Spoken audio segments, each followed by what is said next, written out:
En el programa de hoy, sin precisar los cargos, la justicia nicaragüense acusa a los religiosos y laicos de Matagalpa presos en una cárcel de torturas.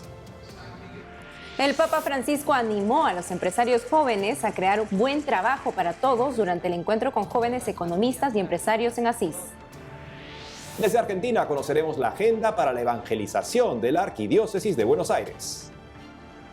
Desde España hablaremos sobre la evangelización a través del turismo en una entrevista en torno al 8º Congreso Mundial de Pastoral del Turismo.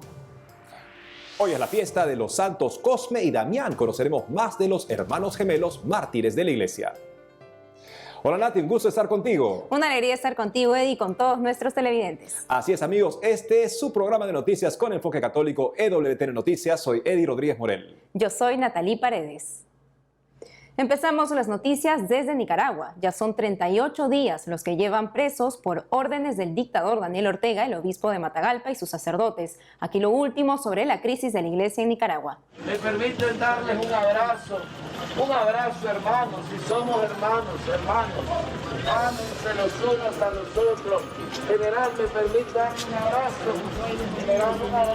general, somos hermanos. No preciso ni decir todo esto que te di.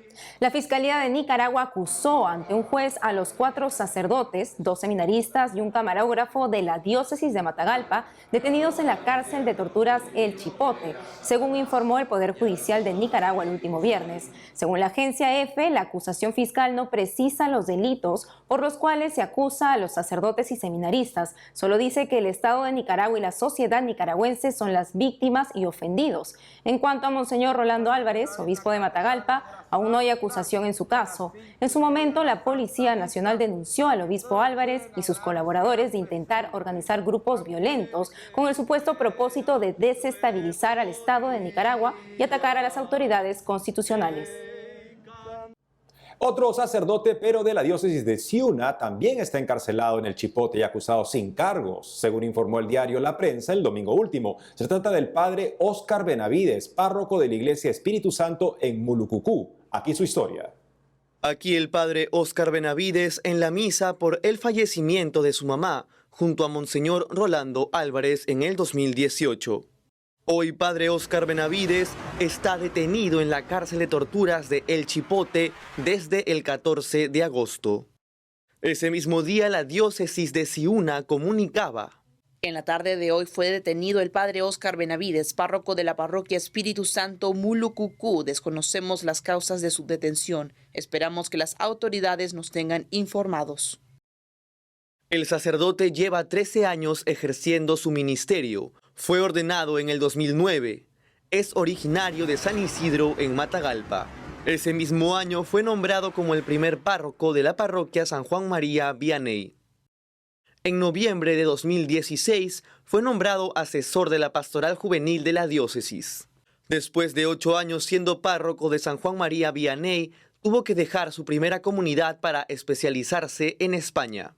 A su regreso fue nombrado vicario de la parroquia Nuestro Señor Esquipulas.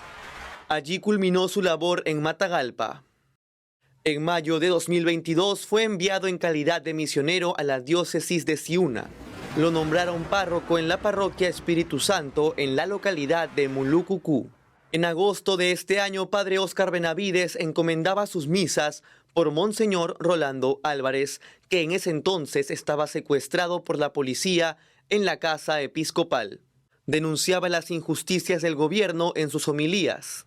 No se encuentra registro grabado de ellas. Según el portal La Voz de América, lo último que se supo de él fue que el pasado 14 de agosto terminó de celebrar la misa en la Capilla Concepción de María y en su homilía habló sobre la persecución a los profetas. Saliendo de la misa fue detenido por la policía. Lo bajaron de su auto y se lo llevaron sin dar explicaciones. En la cuenta de Facebook de su parroquia pidieron mantenerse en oración por la situación de su párroco.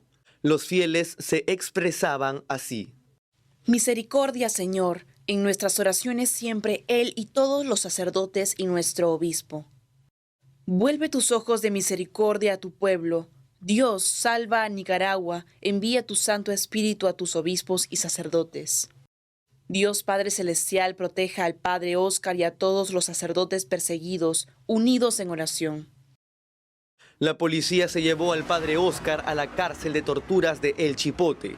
Días después, el 17 de ese mes, la fiscalía pidió arresto preventivo por 90 días de prisión para investigar al sacerdote que se vencen en diciembre.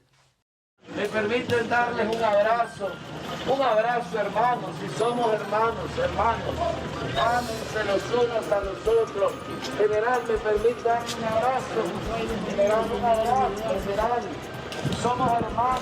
No preciso ni decir todo esto que te digo. Noticias desde Roma. El 24 de septiembre el Papa Francisco se reunió en Asís, Italia, con jóvenes economistas y empresarios en el primer encuentro presencial de la economía de Francisco. En este evento el Santo Padre recordó la urgencia de desarrollar una economía que respete el medio ambiente y que, inspirada en Francisco de Asís, ponga a los pobres en el centro.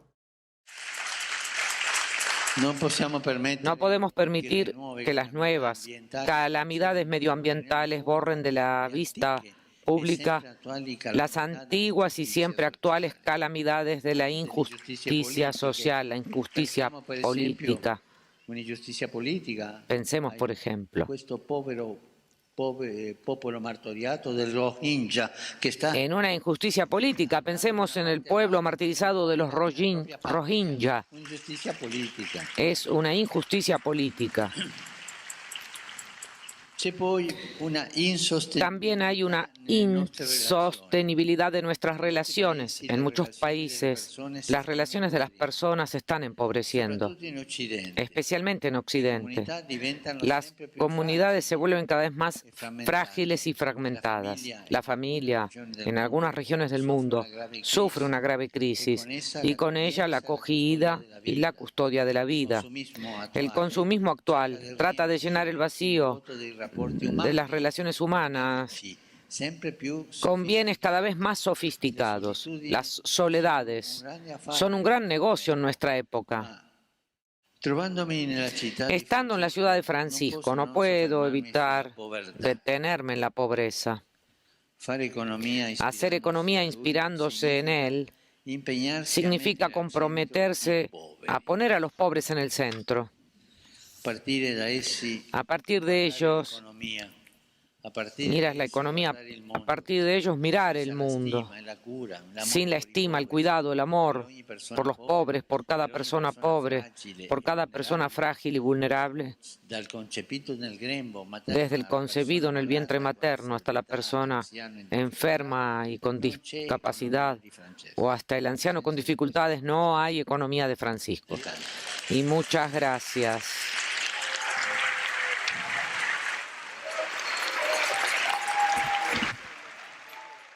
Ahora escuchemos a 3 jóvenes que participaron en el evento La Economía de Francisco. Ellas manifestaron su compromiso de transmitir lo que han aprendido en estos días para construir una mejor economía en sus países. Veamos. Y nada, me voy con las expectativas muy altas, quiero aprender, también quiero compartir lo que sé y también traer mi realidad de mi país, ¿no? Y también poder conocer otras realidades de otros países que se viven. Y esperamos que todos podamos juntar ideas, contribuir y así poder aportar mucho a nuestra sociedad, que es lo que se busca. Y nada, estoy muy feliz, muy contenta. Yo creo que ha sido muy valioso, muy importante. Nos ha permitido primero conocernos, que ya al venir aquí en persona es completamente emocionante. Hemos podido organizarnos en grupos, en tareas, hemos podido compartir los proyectos. La pandemia no fue una limitación para conectar entre todos. Fue muy importante haber mantenido ese trabajo a pesar de que habían pues, retos de la distancia o de la tecnología. Nunca fue impedimento para seguir construyendo juntos. Vamos a poder concretarlo tanto para continuar o crear nuevas iniciativas y que nos anime también a contagiarlo, a ser testimonio de que una nueva economía es posible y que existe este movimiento lleno de jóvenes y lleno de vida. En Argentina, miles de fieles acudieron este domingo al santuario de María del Rosario de San Nicolás en un nuevo aniversario del acontecimiento mariano en esta localidad bonaerense. El obispo Monseñor Hugo Norberto Santiago animó a los feligreses a ser mensajeros de paz, unidad y reconciliación. Más sobre noticias católicas en Argentina con nuestro corresponsal Matías Boca. En Buenos Aires, desde la Basílica Nuestra Señora de la Merced, comenzamos informando que el programa FE de financiamiento eclesial, a través de un informe especial, refleja la celebración del Señor y la Virgen del Milagro que se realizó en la Arquidiócesis de Salta. Durante la fiesta del Señor y de la Virgen del Milagro, que es en el mes de septiembre, tenemos la visita de muchísimos peregrinos, de miles de peregrinos. Es realmente emocionante, ¿no?, poder ver llegar a estos peregrinos hacia la puerta del santuario luego de haber recorrido 10 días, 12 días de distintos puntos de la provincia o de provincias vecinas como Tucumán o Catamarca. También sucede con mucha frecuencia de que el santuario es visitado por muchas personas que no profesan la fe o profesan otro culto y les atrae mucho ver la expresión de la fe de la gente que viene a celebrar el culto y a poder dar su ofrenda. Ser vicario del Señor y de la Virgen del Milagro es un gran regalo. Para mí significa empapar toda mi vida sacerdotal del milagro que el Señor ha realizado por su pueblo y es algo que me alimenta cada día y que me ayuda también a poder brindarle eso a la gente, ¿no? Así como el Señor y la Virgen están con la gente, quienes somos sus servidores debemos estarlos también y atenderlos de la mejor manera. Entre otra información, la Arquidiócesis de Buenos Aires presentó el mes de octubre misionero. EWTN Noticias estuvo presente en la Catedral Metropolitana, donde se celebró la misa de envío presidida por el arzobispo de Buenos Aires y primado de la República Argentina, Cardenal Mario Aurelio Poli. Compartimos los detalles. El arzobispo de Buenos Aires, el cardenal Mario Poli, ha deseado inaugurar un octubre misionero enviando a toda la comunidad eclesial con distintas acciones misioneras en nuestra ciudad. Se hicieron presentes aquí en la catedral hombres y mujeres de las comunidades parroquiales, movimientos y distintas realidades pastorales de nuestra ciudad. El cardenal Mario Poli, en esta misma Eucaristía, envió a 2 miembros de la comunidad arquidiocesana, un sacerdote y un laico, a 2 misiones con las cuales la arquidiócesis está comprometida. Una en la Amazonía peruana y la otra en una diócesis de Angola, en el África. Durante este mes de octubre que estamos comenzando, las comunidades parroquiales, movimientos y pastorales harán distintos gestos en nuestra ciudad a través de, por ejemplo, en hospitales, visitando a nuestros hermanos más enfermos, en las cárceles, también misiones en la calle, en lugares de alto tránsito, donde se saldrá al encuentro de distintas personas, donde se anunciará el querigma, Jesús vive en vos. Este será el centro del anuncio querigmático que haremos aquí en nuestra ciudad de Buenos Aires. Para finalizar, seminaristas de todo el país participaron del 7º Encuentro Nacional que se llevó a cabo en la localidad de Villa Cura Brochero. Convocado por la Organización de Seminarios de la Argentina, con el lema Brochero, Comunión, Participación y Misión, se realizó el 7º Encuentro Nacional de Seminaristas en la localidad de Villa Cura Brochero. El encuentro, que se realiza cada 4 años, en esta ocasión participaron 200 provenientes de todo el país. Cabe señalar que una de las actividades del encuentro fue la peregrinación desde el Cristo Blanco hasta el santuario de Nuestra Señora del Tránsito, en el que portaron una imagen de esta advocación mariana. Lo más lindo de este encuentro fue el intercambio cultural de seminaristas de las diferentes regiones de nuestra República Argentina, expresó Pablo Lazala, quien se forma en el Seminario Jesús Buen Pastor de Río Cuarto, ubicado en la provincia de Córdoba. En Buenos Aires, Matías Boca, EWTN Noticias. Nos vamos a una pausa y al volver, hoy celebramos a los 2 santos hermanos, San Cosme y San Damián, patronos de los médicos.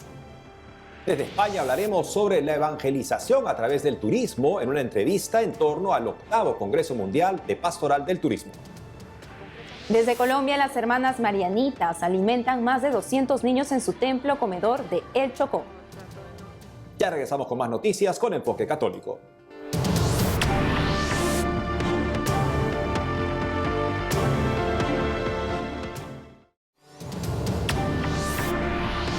Hoy, como cada 26 de septiembre, se celebran los mártires San Cosme y San Damián, considerados patronos de los médicos. El sacerdote colombiano Padre Ronald Mauricio Pulido Martínez nos cuenta por qué. Veamos. Celebramos en la iglesia a los hermanos gemelos Cosme y Damián, estos dos grandes santos que se destacaron en el estudio, llegaron a ser médicos. Cuando se convirtieron al cristianismo, hicieron de la medicina su medio de servicio a la comunidad. No cobraban, solo pedían que a cambio de sus servicios médicos les permitieran hablar de Dios. Entonces el enfermo recibía la sanación física y la sanación espiritual. Vivieron en Siria en el siglo III. Fueron martirizados en la persecución de Diocleciano a la iglesia. Por eso estos dos grandes santos nos animan y nos motivan a servir a Dios. Algo que me llama la atención es cómo ellos no dejan la medicina al hacerse cristianos, sino que cristianizan su capacidad en el área de la medicina y con esa capacidad empiezan a servir a la iglesia, a servir a Cristo en los hermanos. ¿Cómo sería de interesante la vida si todas las profesiones se cristianizaran? Si el futbolista, el médico, el maestro, el arquitecto cristianizara su habilidad y empezara a hacer un servicio más desde la caridad. Se dice que estos dos grandes santos no cobraban por sus servicios. Puede ser que cobres por tu servicio, pero que primero esté el servir al hermano, hablarle de Dios al hermano a través de tu profesión, y así cristianizamos el mundo y así hacemos el mundo más humano. Que estos dos grandes patronos de los médicos, de todo el personal sanitario, intercedan por el mundo en esta época de pandemia, en esta época en que necesitamos tanto al personal sanitario. Que el Señor les bendiga y les guarde en el nombre del Padre, del Hijo y del Espíritu Santo. Que los santos Cosme y Damián intercedan por todos nosotros. Continuando con más noticias, del 5 al 8 de octubre, promovido por la Santa Sede, la Arquidiócesis de Santiago de Compostela en España organiza el 8º Congreso Mundial de Pastoral del Turismo bajo el lema Turismo y Peregrinación, Caminos de Esperanza. Por eso hoy hablaremos con el Padre Gustavo Ribeiro, director del Departamento para la Pastoral de Turismo de la Conferencia Episcopal Española. Nos comentará sobre la importancia del turismo y la peregrinación. Padre Ribeiro, es un gusto que nos acompañe en el programa. Un gusto para mí, Natalie. Padre, ¿qué hace una pastoral de turismo? Bueno, es una pregunta que se hacen muchos, también dentro de la iglesia. Bueno, como toda la tarea de la iglesia es una tarea pastoral, una tarea de evangelización, para que los hombres se encuentren a Jesucristo. El mundo del turismo es un mundo maravilloso, abierto, transversal, en el cual es un mundo de primer anuncio y de evangelización. Toda la realidad turística es para eso. Así es. ¿Cuál es el objetivo del Congreso Mundial de Pastoral del Turismo que está organizando? Bueno, el anterior fue en Cancún en 2012 y bueno, este congreso 10 años después en Santiago, en medio del año jubilar compostelano, es una invitación a renovar y repensar el turismo después de la pandemia, con una guerra en curso, pero a repensar cómo la iglesia llega a esos 1.300 millones de personas que cada año se desplazan por motivos turísticos, es decir, de descanso y vacaciones. Padre, ¿y cuál es el desafío común para el turismo y la peregrinación en el mundo?